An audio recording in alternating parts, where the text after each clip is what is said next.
All right, let's do this. So, hello everyone. Welcome to my first YouTube video. Some of you might know me as Harain. Some of you might know me as Evron. But most people online call me Harain. If you're coming to this video, it's probably because you're either a fan of Phyrexian Dreadnought, the Legacy format, or just Magic in general, and you want to consume more content. And I'm here for it, and I'm hoping I can give you a fun little journey through Phyrexian Dreadnought and Phyrexian Dreadnought deck building for me, and a little bit more about me in general. I'm doing this totally off the cuff. I don't have a script. I probably should have one, but we'll figure that out later. Let's just see what happens with this video. So the reason I want to make this video is because if you're involved in Legacy and you've ever registered Phyrexian Dreadnought in the last year or two, I hope you're in the Stifle Not Discord, and if you're not, I'll have it in the comments, or sorry, in the description, and I'll have all these. I don't have all the links in the description, but yeah, no. So I really wanted to just talk about kind of like a little bit of history on me, and as well as the Phyrexian Dreadnought decks that I've kind of had over the last 2-3 years or so. I would say the first like kind of deck that I quote unquote struck gold with, and deck that I was really proud of, was the Esper Dreadnought deck at Eternal Weekend. The deck got famous because Bosch and Roll actually top aided, essentially with like 74 out of 75 of the cards that I registered at Eternal Weekend, although technically I registered 76 because I lost to Maverick in the High Roller event, and I due to mana screw, so I registered a 61st Misty Rainforest so as to not get mana screwed. So that's why I registered 76 cards, 61 cards main deck at Eternal Weekend. But I really wanted to talk about kind of this history of Wall Street, and Wall Street is what I call the Ancient Tomb Torpor Orb Phyrexian Dreadnought deck. There's two major flavors of Wall Street, and I call it Black Monday, which incorporates Barrow-goyf and Thoughtseize, and then obviously the traditional white version, with your more traditional Swords to Plowshares, your like white sideboard cards, honestly, because that's really what you play white for, is the sideboard cards and plow. But Fatal Push generally does a lot of the same work. But yeah, so I'm gonna hop right into it. So as I said, my name is Hurain. I actually got that name when I randomed it on World of Warcraft in like 2004, 2005, and it's kind of stuck with me ever since. I started playing Magic in Cold Snap. So what is that, like 2003? And I played for about 10 years very casually, kitchen table, and I basically started playing competitively when I moved to Istanbul. I moved to Istanbul in like 2009, 2010. And I finished up high school there, and I went to this store in Beşiktaş, in this town called Pegasus, and it was at this store that I really learned how to play competitive Magic, and it was really a fun journey, actually going from kitchen table to 60 card. And while I was at that store, Legacy wasn't like super popular, but it was somewhat popular, and that's actually when I first started, playing the format in general. And actually, one of the first decks someone gave me was a very, very, very early, very old build of Stifle Not that still basically only had Stifle as the enabler, and I think we had like Vision Charm in there too. So it's a really, really old build, and I really loved that card. A 1 mana 12/12 is just so sick. So fast forward to about 2015. Fast forward to about 2013 when I go to college, and I basically go to this store in Chicago because I live in Chicago called Dice Dojo, and they had a pretty thriving Legacy scene at the time. So I continued playing Legacy there, and I continued playing all the other formats there. And then I took a break in Theros for about 10 years almost, and I came back to the game right around the time of Phyrexia Olby 1 came out. And basically within a month, I started playing Legacy because it was my favorite format. And I obviously, one of the very first decks that I picked up again was Stifle Not. And so leading up to Eternal Weekend, the first Eternal Weekend I actually played Rhinos. It was this last year's Eternal Weekend that I played Esper Stifle Not. And I actually had Stifle Not sleeved up for the Eternal Weekend I played Rhinos, but I ended up choosing to play Rhinos. I wasn't super happy with the deck list. I ended up playing Rhinos, and then the next year I did playing Dreadnought, and that was with the Esper Stifle Not list. So this Esper Stifle Not list really basically came to me from this a friend of mine. His name is Horgyo. He pops into the Stifle Not Discord from time like here and there. He's still very much a big Curie fan. I've unfortunately been off of Curie for a little bit, but we'll get into that in a little bit. So definitely shout out to Horgyo for really inspiring this deck in the first place. But anyway, we're here to talk about the Dreadnought deck that's been getting pretty popular, which leverages Ancient Tomb, Torpor Orb, and really is just trying to be an aggressive, like almost like an aggressive stompy style deck. And I'm a big fan of this strategy right now because one, being able to slam Torpor Orbs on turn one is really strong into the meta, I think. And it's one of those things where, the deck obviously will kind of scales with the format. So if a lot of enter the battlefield effects are prominent, as we see with the Reanimator, with Atraxas, with Archons, oops, all spells like Balustrade Spy, any Thassa's Oracle deck, i.e. Breakfast, turn one Torpor Orb into Death and Taxes is usually lights out. There's a lot of decks that you just kind of have natural game into just because Torpor Orb just hits a lot of the format. And a lot of that is because, and a lot of why I think Dreadnought is going to be a powerful deck for years to come is because one of the key tools that Wizards uses in order to, power creep and make better creatures and make better things happen is enter the battlefield effects. So being able to naturally prey on these while enabling strong creatures like Phyrexian Dreadnought and now Null Drifter, I think will be a very viable and solid strategy moving forward. So I want to talk about the history of the deck and kind of how it came to me. And I think we should start off by talking about Tamiyo. So let me go ahead and so here you can actually see my Esper Stifle Knot list that I took to Eternal Weekend. But we're not here to talk about that. What we are here to talk about is what I call Wall Street Dreadnought. So first off, I want to talk about Tamiyo because Tamiyo is really the inspiration for the deck in the first place. And now the deck came to me in actually during MH3 spoilers when I saw Null Drifter and I saw Tamiyo. And the idea was I wanted to play Tamiyo, Urza Saga, Ancient Tomb, and Null Drifter. And obviously I threw Torpor over there. So this deck came to me super, super early on as soon as MH3 basically got spoiled. And I tried playing this deck very early on using Urza's Saga, using Tamiyo, using Ancient Tomb, because I just thought with Tamiyo, it's a really nice threat. You can use the Ancient Tomb to tap to draw clues. It's a very easy to splash. It gives you card advantage early on, which is something that Dreadnought decks typically struggle with. It's a deck that perpetually 2-for-1s itself. So I thought Tamiyo was going to be really powerful in the deck. Now, Null Drifter also an absolutely insane card for this strategy and an insane buff to the Dreadnought archetype in general. But when I was first playing this deck without, now notably the key card, and we're going to talk about this, that really brings the deck together is Stock Up. Stock Up is the glue to the deck 100%. But before we get into Stock Up, the reason why this deck didn't work was because it's because there's no Stock Up. That's why the deck works now and it didn't work before. But ultimately, the idea for the deck came to me very early on. It's just every time I played it, it didn't feel super strong. But Psychic Frog was legal at the time, and Psychic Frog was really strong. So as a result, I obviously just played a lot of Psychic Frog, a lot of Tamiyo, and then the Esper Dreadnought deck that Horgyo first whipped together. And then after that, I really thought the deck had a ton of potential, so I took it. He basically gave me the original list, and I took it from there. And this is kind of how we got to where we are today. Well, that's how we got to where we were at Eternal Weekend 2024.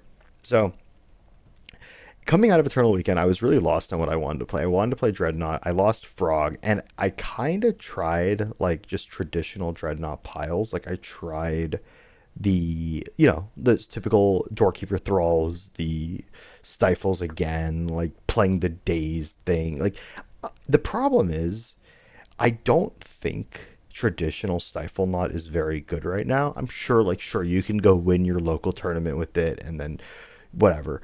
You can go win your local. You can probably go win a 1K. But honest to God, you can win.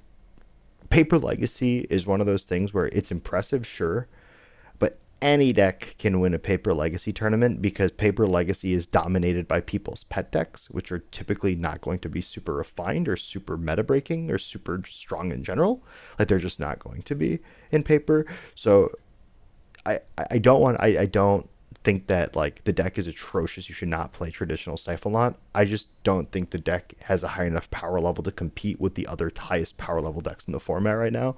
Although you can still go and skill diff people at your local, you can obviously probably win a challenge with it. Like Legacy is a wide open format. You can win with a ham sandwich, as they say. But my personal opinion is that I don't think traditional Dreadnought decks are just very good in my opinion. Like I think if you're gonna play this strategy, I think using Ancient Tomb, which I believe is to be the strongest card in Legacy, is Ancient Tomb, and being able to leverage that very well, I think is very powerful.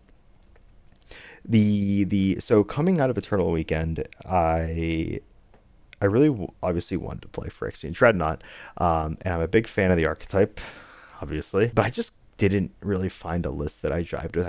I really don't like the traditional Dreadnought lists. I really don't like just like kind of what people were doing with the deck because after I mean even the Esper deck didn't stick around for too long because like this list right here because by the time it got popular because of Bosch and Earl's performance on it, Frog was banned 2 weeks later. So it never really people really didn't get a chance to play with it as much. And honestly, I miss this deck. This deck was a ton of fun to play. I think that Curie and Dreadnought really fixed the problem that the UB Tempo deck had, which was lacking the ability to shut the door.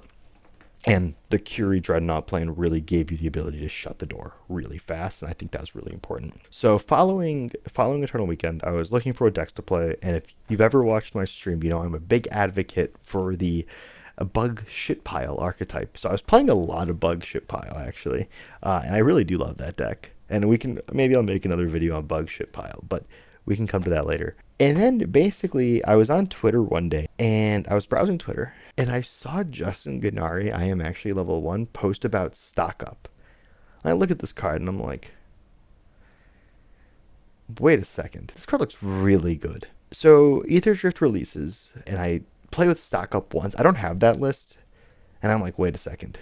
Turn 2 stock up is insane, especially if you're on the play. After that, fast forward about a week, and I build a first draft, and we get this. So now we're finally in the actual deck. So as you can see, the deck is like, you can start seeing, if you've seen what the current list looks like right now, you can start seeing how we got to where we were, but this is the original list that I whipped together. Notably, there's 4 consigns in the board. This is a nod to Eldrazi because Eldrazi was so legal. But there's a few notable things here. 1, there's only 1 Torpor Orb. 2, there's only 2 Ancient Tombs, and there's only 2 Urza's Saga. And we have Curie in the deck, we have Doorkeeper Thrall in the deck, we have a Force of Negation, we have Force of Negation in the deck, we have Sink into Super in the deck. Like, the deck is very different, but you can start seeing it kind of come together. We have like this fetch package for Urza's Saga, we have the 2 Urza's Saga, which I've kept throughout the lists. We have the traditional, like, 4 Force of Will, 4 Stock Up, 4 Brainstorm, 4 Plow, etc. I have no Ponder in this version of the deck because if anyone knows me, I am Ponder's biggest hater. I think that card is unplayable trash. No, I'm kidding. But I didn't have it in this deck, and we'll see. I eventually add it back in, but we'll get there. So this is like a very first draft, and I remember trophying with this and being on stream, and I remember being like, wait a second. So I did I did another league. Oh, actually, let me duplicate this because it's important that you guys see this. So I did another league the next day, and I trophied again.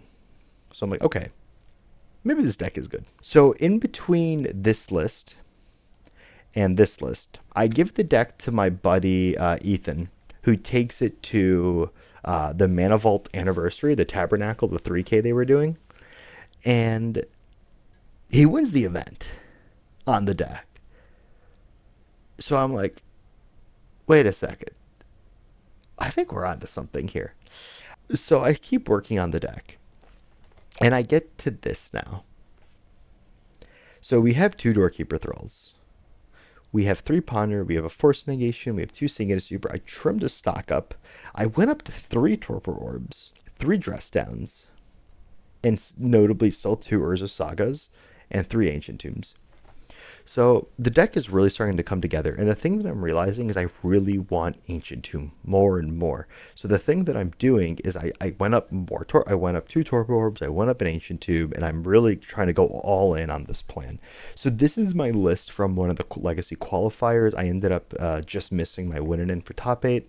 I think I may have misplayed in my win in, but whatever, it happens. And the deck is really starting to come together, and I think it's truly a very powerful deck. Notably, 3 consigns. Again, this is very key because the sideboard is ever changing, and the sideboard should always be ever changing. I think in Legacy, especially, if you ever think that your sideboard is locked in from one event to another, I think you're leaving points on the table for no reason. I think a good Legacy heuristic is you should always reevaluate your sideboard for every tournament because the meta can change so drastically from event to event, from paper to online, and so on. So I'm a big believer that you should always reassess your sideboard before every event that you care about performing in. So looking at this deck now, we're actually really starting to see it come together in what I believe to be its current, and what I believe is to be the best version of the deck.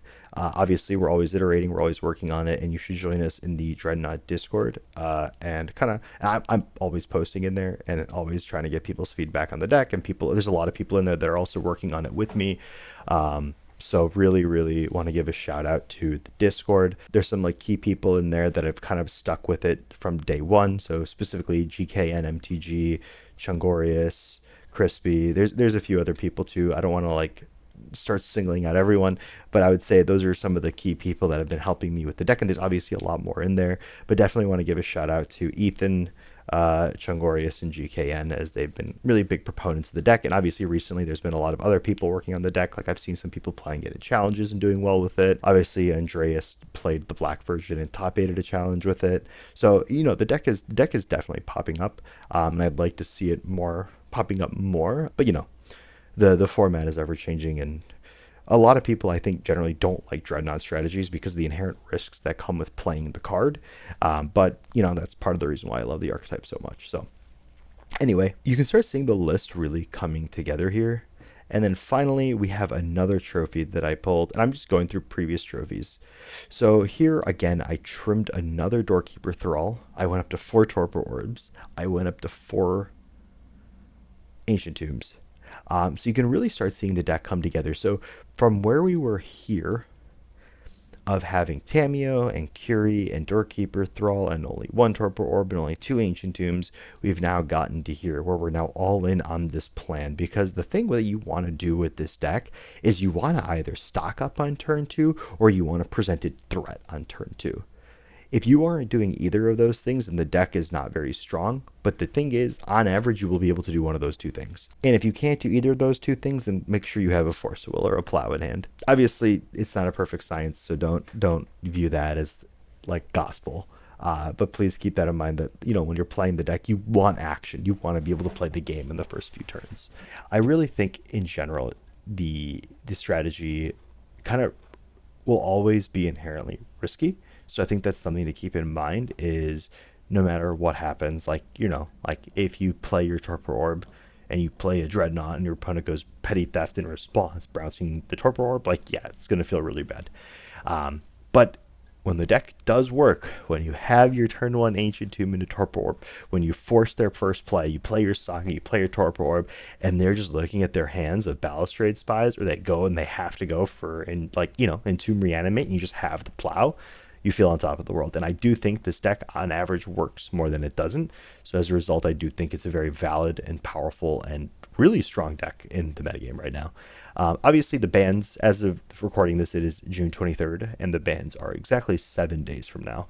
So who knows what's going to happen in 7 days. So, if you want to keep up to date on where I am with the various Dreadnought decks and kind of like what's going on, at least in my opinion of how to take this archetype forward, you can always tune into my stream. Pretty much on that Monday, I'm going to be very much on stream discussing the BNR and thinking about what we want to do with the deck moving forward, because that will most likely be the Eternal Weekend meta that we play in, which I will be attending. So I do want to now talk about the final form.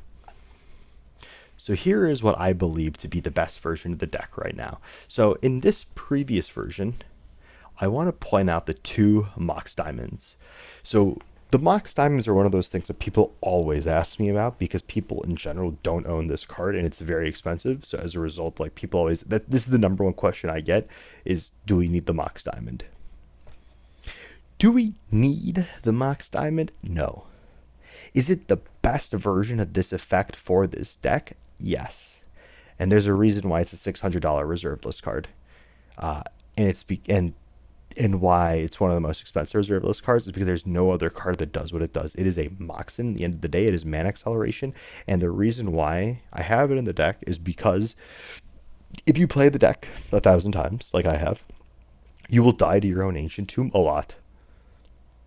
Like a lot, a lot. And so one of the key ways that we can convert additional ancient tombs that we draw into actual mana is Mox Diamond. So not only is it mana acceleration in a best case scenario for a turn one aggressive play, it's primarily here so that in the late game with our sagas we can fetch a Mox Diamond and put an ancient tomb under it, and this way we don't die to our own ancient tombs. This is like very important because otherwise ancient tombs just rot in your hand and you can't convert them, because the thing is most ancient tomb decks kill you fast. Our deck can kill you fast but can also grind you out with null drifters and stock ups. But the problem is if you're tapping ancient tomb every turn, you're tapping two ancient tombs every turn, you're taking 4 damage a turn on top of fetching and forcing. I have won an enormous amount of games at sub 3 health with 10 damage being dealt to myself, at least. So keep that in mind moving forward. That be cautious of your Ancient Tomb health, and also that is why Mox Diamond is in the deck. So we are now at what I think to be the best version of the deck. So I want to talk about a few things.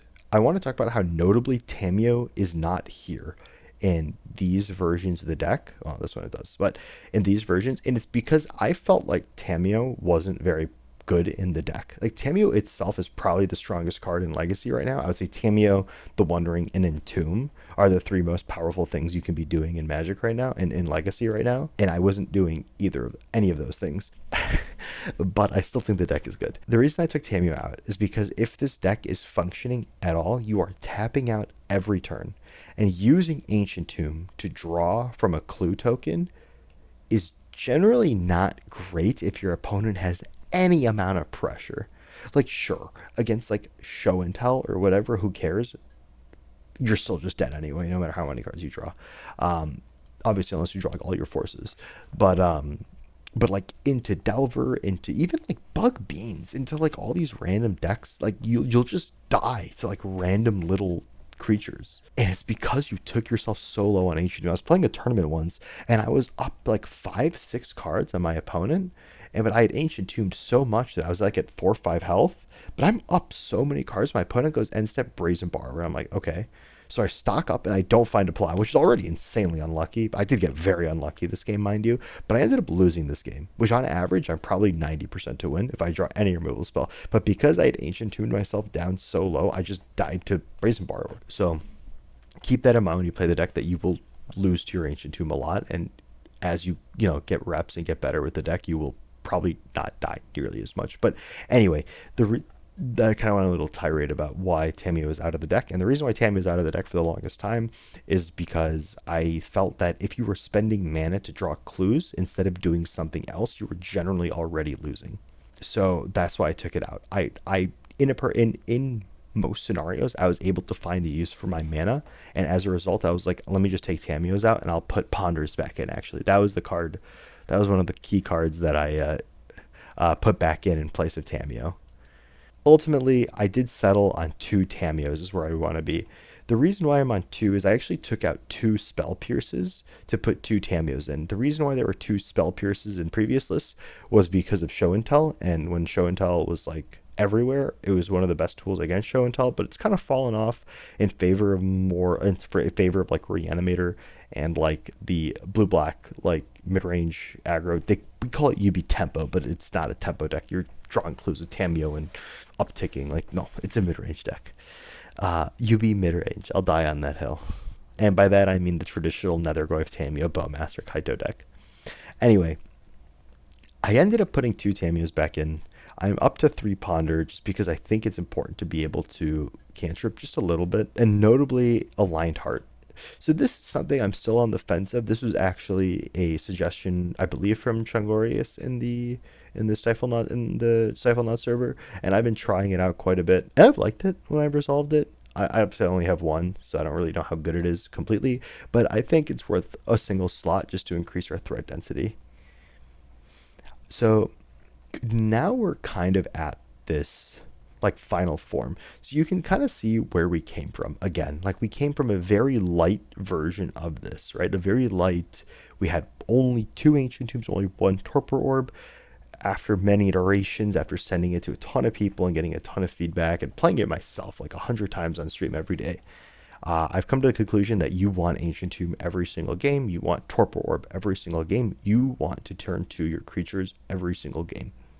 So that's kind of how we got to where we were. Was the idea first came to me in MH3 when Tamiya was spoiled and Null Drifter was spoiled, but it didn't really come together until a little known stock up.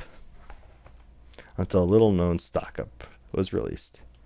And this card I do believe is to be insanely powerful. And this card really is the glue to the deck. So the deck first came to me, MH3, wasn't too great. Frog was released. I played a lot of Frog. Frog got banned. Ether Drift got printed. Stock Up got released. And we started with this. I want to talk a little bit now about where I think the deck is right now in terms of power level, positioning, and kind of like what I'm thinking about. So I think the deck has kind of fallen off a little bit as Oops has fallen off a little bit because this deck absolutely preys on Oops. Interestingly, this is very funny, but I think the UR Cutter matchup, like these, like the Cutter decks that are running around, is actually a very good matchup for this deck. A not great matchup for this deck is Blue Black Kaito, that like the Blue Black mid range deck.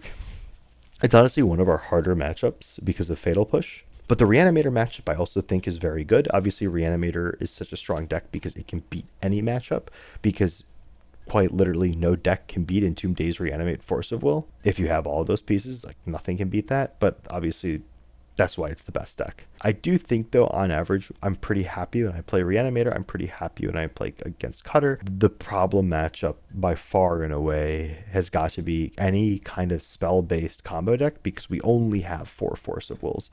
Like we can go fast, but spell-based combo decks are kind of everywhere. Like we don't have Land Hate and we don't have Dazes, and I took out the Spell Pierces. So spell-based combo is definitely going to be our worst matchup, and I consider Show and Tell to be spell-based combo. So keep that in mind, that, you know, if be on the lookout for spell-based combo when you register this deck. Now, the nice thing though about having access to white is we have the best sideboard cards in the game.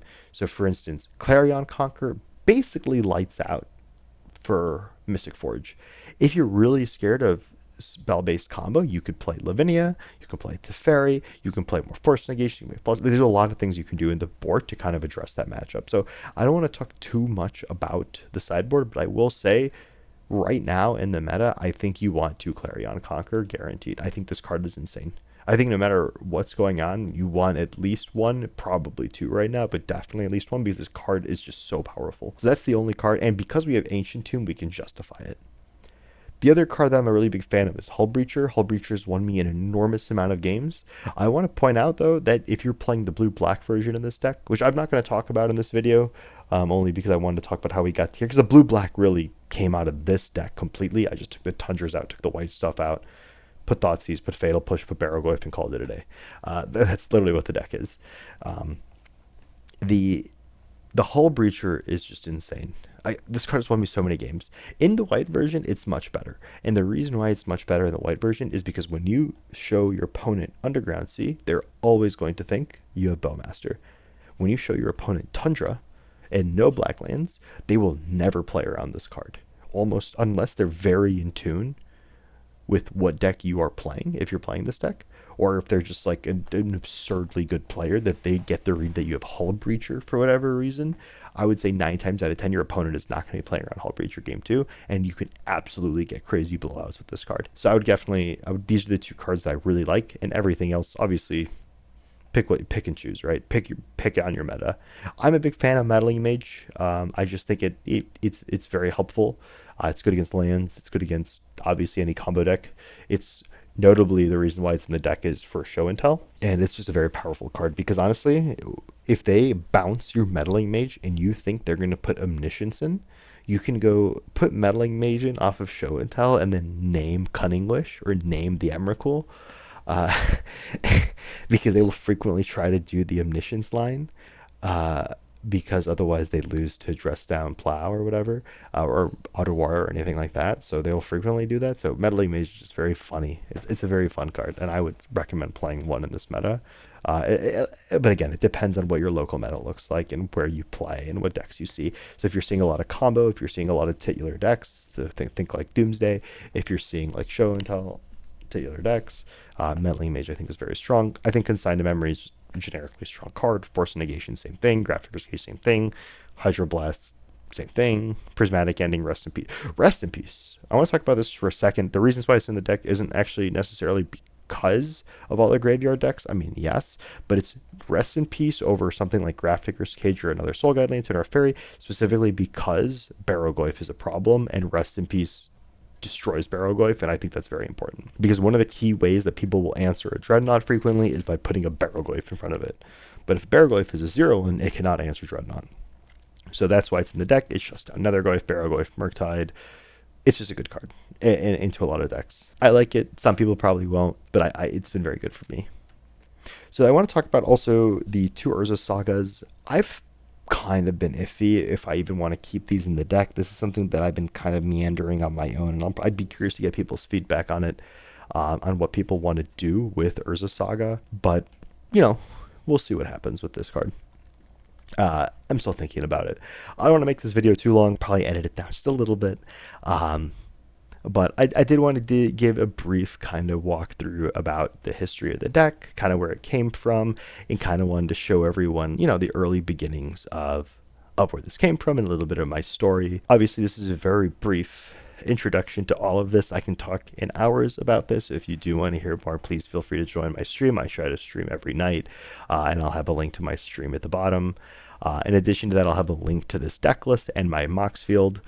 So if you want to keep up to date on, you know, the various decks that I'm trying recently, I've been really happy about Grixis Grixis VV Shitpile, aka Nomura Shitpile. Very powerful deck for no reason, but we could talk about that another time. So, see if we can find the deck. All right, perfect. Cool. So, that's kind of a brief history of the deck. Started with basically MH3, put it aside until Frog came out, and then Frog, I played Frog a lot, obviously, as everyone did. And then once Frog was banned, right, not long after, Ether Drift came out, and so did Stock Up, and thus this was born. And now I do think this will be a very real player in the meta for years to come.